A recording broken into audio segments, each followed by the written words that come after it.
Hello everyone. सो आज हम discuss करेंगे वर्ल्ड मैप को। बेसिकली हम जानेंगे कि कितने कॉन्टिनेंट्स है इन the world. Along with that हम ये भी जानेंगे कि कौन सी कंट्री का किस कंट्री के साथ बहुत अच्छा रिलेशन है। कुछ डेवलप्ड कंट्रीज़ के बारे में भी जानेंगे, कुछ कॉन्फ्लिक्ट के बारे में भी जानेंगे, कुछ ऑयल प्रोड्यूसिंग कंट्रीज़ के बारे में भी जानेंगे। ओके, अलॉन्ग विद कुछ टर्मिनोलॉजी के भी बारे में जानेंगे, जैसे यूरेशिया क्या होता है, ब्रिटेन यूनाइटेड किंगडम के बीच में क्या फ़र्क है, ठीक है, लैटिट्यूड लॉन्गिट्यूड क्यों यूज़ किया जाता है, ठीक है। तो बेसिकली हम इन सारी चीज़ों को आज overview as on a very big level हम इन सारी चीज़ों को देखेंगे। तो सबसे पहले हम कॉन्टिनेंट की बात करते हैं, तो सबसे पहला कॉन्टिनेंट आता है एशिया। तो एशिया में अगर आप जो कंट्रीज देखते हैं, जैसे Russia, Kazakhstan, Uzbekistan, Turkmenistan, Afghanistan, Pakistan, India, Myanmar, Vietnam, Indonesia, Philippines, ठीक है, और भी यहाँ पे सिंगापुर, जितनी कंट्रीज है, तो ये सारी जो है एशियन कॉन्टिनेंट में आती है, ये सारी कंट्रीज, ठीक है। और इसके साथ साथ ये सऊदी अरेबिया, यमन, ओमान, ये सारी जो है एशियन कंट्रीज आती है, ठीक है। और this is one of the biggest continent in the whole world, ठीक है। इसके बाद आता है सेकंड नंबर पे आता है हमारा अफ्रीका, ठीक है। तो अफ्रीका के बारे में अगर आप जाने, तो Africa is one of the poorest continent in the whole world. और बहुत सारी कंट्रीज हैं, जैसे तुनिसिया हो गया, Morocco, Mauritania, Nigeria, Namibia, Mozambique, ठीक है, डीआरसी, जाम्बिया। तो बेसिकली ये सारी, या मेडागास्कर, ये सारी जो है सारी पुअर कंट्रीज है। पर इनमें से एक कंट्री है साउथ अफ्रीका, जिसका कैपिटल है Johannesburg. So basically this is one of the developed country in the whole African continent. और अगर मैं आपको थोड़ी सी इसकी हिस्ट्री बता दूं, तो अगर आप देखो तो ये जो है हॉर्न की तरह। अब हम थर्ड कॉन्टिनेंट की तरफ जाते हैं, तो थर्ड कॉन्टिनेंट आता है हमारा यूरोप। अब आपको यूरोप के बारे में मैं थोड़ा बहुत बताऊं, तो this is called Europe.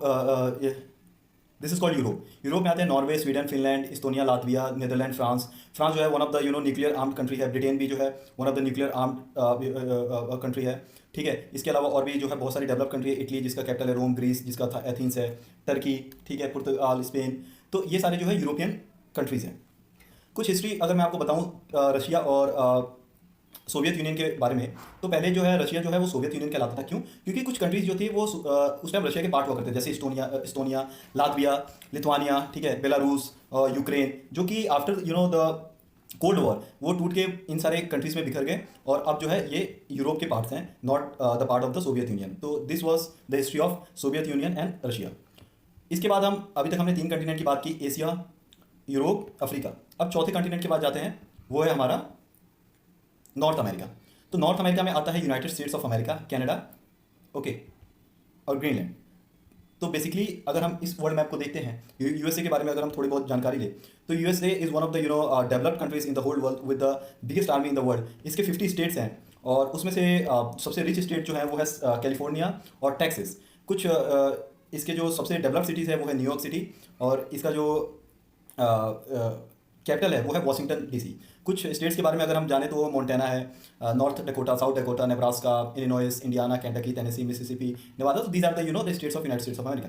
Canada की बात करें, तो Canada is also the part of the North American continent. और कनाडा के बारे में एक चीज़ कहा जाता है कि this is the part of the G7 group, and this is like the brother of United States of America. तो इन कनाडा और यूएसए के बीच में बहुत सारे फ्री ट्रेड एग्रीमेंट भी है, मतलब कि जैसे कि इंडिया और नेपाल के बीच में है भाई भाई का रिश्ता है, वैसे यूएसए और कनाडा के बीच में भी ऐसा ही रिश्ता है। अब अगर हम आपको इधर की साइड ले जाए, तो यहाँ पे अलास्का है। अलास्का की एक हिस्ट्री है। Alaska was the part of Russia. अगर मैं आपको मैप में दिखाऊं, तो ये है रशिया, और रशिया से बिल्कुल पास में ही पड़ता है अलास्का, और इनके बीच में सिर्फ 2 से 4 किलोमीटर के आसपास का डिफरेंस है। और क्या हुआ था कि जब यूएसए की और रशिया के बीच में कोल्ड वॉर का एरा चल रहा था, और जब सोवियत यूनियन हार गया, तो उसको पैसे की जरूरत पड़ी। तो यूएसए ने बोला कि बेसिकली ऐसा करो, आप अलास्का मुझे सेल कर दो, और इसके बदले में कुछ मिलियन डॉलर ले लो। तो उस टाइम रशिया ने इसे यूएसए को जो है वो सेल कर दिया। This is now the 51th states of the United States of America, ठीक है। अब इसके बाद आते हैं हम साउथ अमेरिका में, ठीक है। साउथ अमेरिका में आए, तो यहाँ से स्टार्ट होता है, मैक्सिको से स्टार्ट होता है, क्यूबा, गुअतेमाला, ठीक है, Costa Rica, Colombia, Ecuador, Venezuela, Guyana, Peru, Brazil, Bolivia, Paraguay, Chile, Argentina, Uruguay. तो this is the South American countries. South American countries के बारे में अगर आप थोड़ा बहुत जानें, तो ब्राज़ील एक ऐसी कंट्री है जिसके अंदर अमेजोन, जो सबसे बड़ा जो जंगल है दुनिया का, अमेजोन, वो यहाँ पे स्थित है।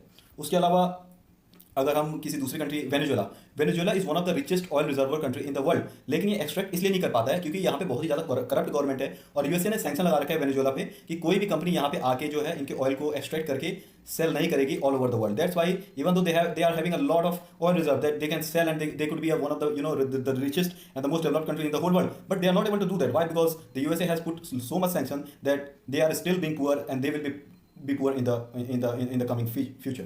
So this is the south the South American continent. अब इसके बाद जाते हैं नेक्स्ट कॉन्टिनेंट, वो है हमारा अंटार्कटिका। ये रहा हमारा अंटार्कटिका। अंटार्कटिका जो है वो टोटली कवर्ड है आइस से। और इसकी एक सबसे खास बात क्या है कि ऑल ओवर द कंट्री, जितने भी हमारे वर्ल्ड के अंदर कंट्रीज हैं, वो अगर चाहें तो इसके ऊपर अपना लैंड परचेज करके या यहाँ पे लैंड लेके एक्सपेरिमेंट कंडक्ट कर सकते हैं। और बहुत सारे कंट्रीज करते भी हैं, जैसे यूएसए, रशिया, इंडिया, चाइना, ये सब करते हैं। क्या होता है, क्योंकि बहुत सारे ऐसे टेस्ट होते हैं माइक्रो ऑर्गेनिज्म की, जिनको बहुत ही ज़्यादा ठंडा टेम्परेचर चाहिए होता है। तो बेसिकली यहाँ का टेम्परेचर वैसे ही ठंडा होता है, तो कंट्रीज जो है यहाँ पे अपना इंफ्रास्ट्रक्चर सेटअप करती है और उसके ऊपर एक्सपेरिमेंट रन करती है। तो अंटार्कटिका कंटिनेंट इसलिए भी यूज़ में आता है। उसके बाद जो सबसे लास्ट कॉन्टिनेंट है वो है Australia. New Zealand is also the part of Australian continent, ठीक है। और ये जो है लैंड लॉक्ड कंट्री नहीं है, ये टोटली जो है this is covered by ocean. तो हमारे कितने कॉन्टिनेंट हो गए? Asia, Europe, African, North American, South American, Antarctica और ऑस्ट्रेलिया। तो these are the continents of the world. अब हम कुछ फैक्ट्स की बातें कर लेते हैं। जैसे सबसे पहले मैं आपको चाइना ताइवान के बारे में बता दूं। तो चाइना और ताइवान के बीच में हमेशा कॉन्फ्लिक्ट रहता है। क्यों? क्योंकि चाइना और ताइवान को सारी कंट्रीज, जितनी भी दुनिया में कंट्रीज है, दुनिया में 200 के आसपास कंट्रीज है, ठीक है, as per the United Nation report. और चाइना और ताइवान के बीच में क्या डिफरेंस है कि चाइना कहता है कि Taiwan is the part of China, लेकिन ताइवान कहता है कि no, we are not the part of, we are the part of China on the paper, मतलब कागजी हम चाइना के पार्ट है, लेकिन हम है नहीं, हम अलग है। तो चाइना हमेशा एग्रेसिव मोड में रहता है कि कैसे हम ताइवान पे अटैक करके उसे अपना पार्ट बना ले। तो ये कॉन्फ्लिक्ट हमेशा चलता रहता है। और यूएसए कहता है कि अगर चाइना को कि अगर आपने ताइवान पे अटैक किया तो basically we will attack you. That's why China is being remain calm at this point of time. उसके अलावा मैं आपको और भी फैक्ट्स की बात बताऊं तो वो है नॉर्थ कोरिया और साउथ कोरिया के बीच में। पहले नॉर्थ कोरिया और साउथ कोरिया, ठीक है, नॉर्थ कोरिया साउथ कोरिया एक कोरियन पेनिनसुला हुआ करते थे, लेकिन आफ्टर द वर्ल्ड वॉर कुछ कॉन्फ्लिक्ट की वजह से ये डिवाइड हो गए नॉर्थ कोरिया साउथ कोरिया। और नॉर्थ कोरिया के प्रेसिडेंट है किम जोंग उन। और नॉर्थ कोरिया जो है एक न्यूक्लियर आर्म्ड कंट्री है। तो नॉर्थ कोरिया हमेशा डराता रहता है साउथ कोरिया को, भाई मिसाइल फेंक देता है और कहता है कि मैं तुम पे अटैक कर दूंगा। तो हमेशा ये डर के बीच में रहते हैं। लेकिन यूएसए ने साउथ कोरिया को ये अफर्म कर रखा है कि we will help you and protect you.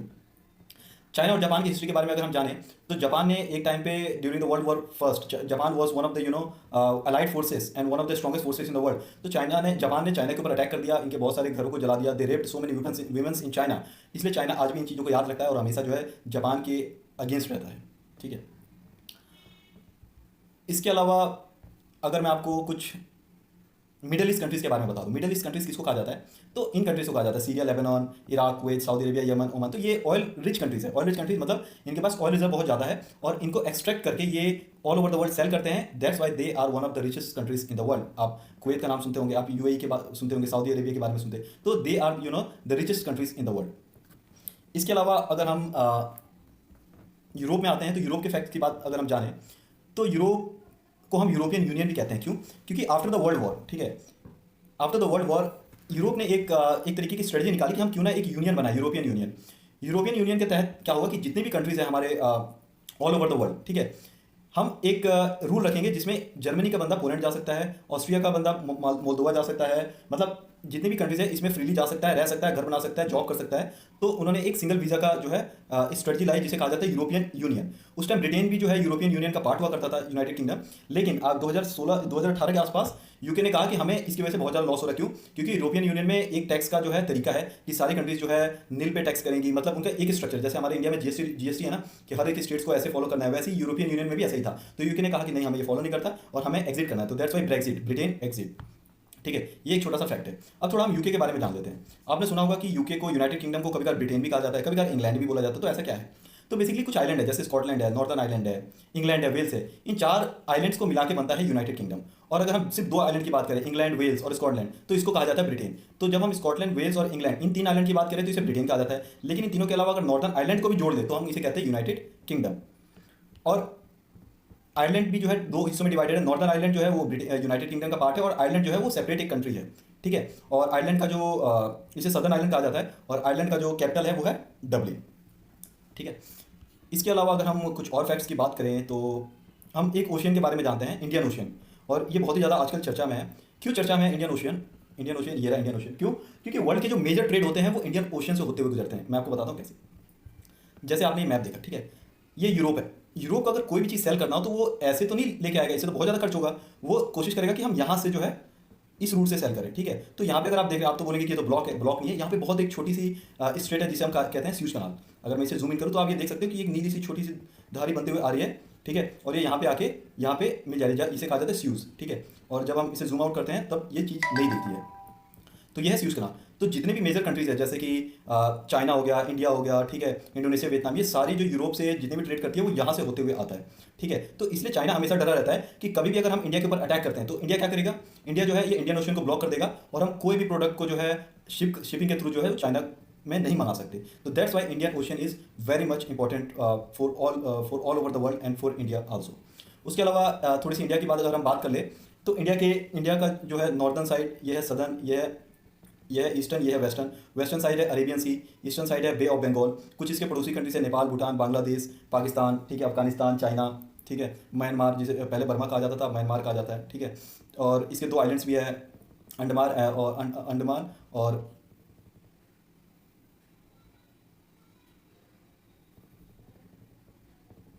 इसके दो आइलैंड भी है, लक्षद्वीप और अंडमान सी, ठीक है। तो basically this is the whole overview of the world map. I hope I have made you understand each and everything. If there is any things that remains to be understood, please comment on the comment box and I will be able to make a good video on that. Thank you very much, ladies and gentlemen.